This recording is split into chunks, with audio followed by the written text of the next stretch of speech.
ভূমিকম্পের মতোই ভয়ানক আরেক প্রাকৃতিক বিপর্যয়ের নাম দাবানল।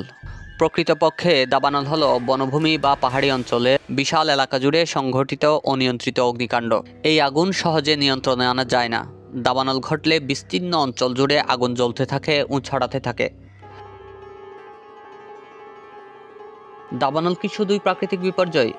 দাবানল সৃষ্টির নেপথ্যের কারণ খুঁজে দেখার পাশাপাশি চলুন ইতিহাসের সর্বাধিক প্রাণহানি ঘটানো দাবানল সম্পর্কে জানি। বন্ধুরা, বরাবরের মতোই আপনাদের সাথে আছি আমি আরিফুল হাসনাত। যারা এখনও পর্যন্ত আমাদের চ্যানেলটি সাবস্ক্রাইব করেননি, সাবস্ক্রাইব প্লিজ। আর যারা ইতিমধ্যেই সাবস্ক্রাইব করেছেন তাদের অসংখ্য ধন্যবাদ। মূলত উত্তপ্ত আবহাওয়া সম্পন্ন অঞ্চলের বনভূমি বা ঝোপঝাড় সমৃদ্ধ এলাকাগুলোতেই দাবানল ঘটার আশঙ্কা সবচেয়ে বেশি। শুষ্ক আবহাওয়া, তুলনামূলক কম আর্দ্রতা, খরা ও অজস্র ধার্য গাছের শুষ্ক কাঠ ও পাতার উপস্থিতি দাবানল তৈরির জন্য সবচেয়ে আদর্শ পরিবেশ।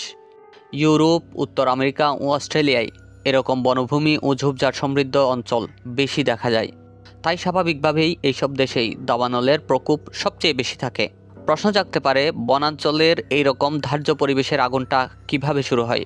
প্রাকৃতিক বা মানবসৃষ্ট দুভাবেই আগুনের সূত্রপাত ঘটতে পারে। মানুষের ভুলে ধার্য ও শুষ্ক পরিবেশে আগুন সৃষ্টি হলে সেটাকে শুরুতেই নিয়ন্ত্রণে আনা প্রয়োজন।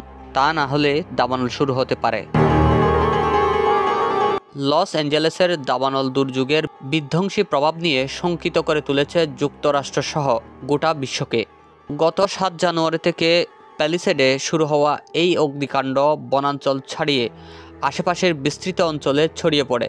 ইতিহাসের সর্বাধিক মরণাত্মক দুটো দাবানলের দুটিই সংগঠিত হয়েছে মার্কিন যুক্তরাষ্ট্রে। 1871-এর গ্রেট ফায়ারে পেস্টিগো, শিকাগো, মিশিগান ও অন্টারিওর দাবানল সবচেয়ে বেশি বড় ও ভয়াবহ।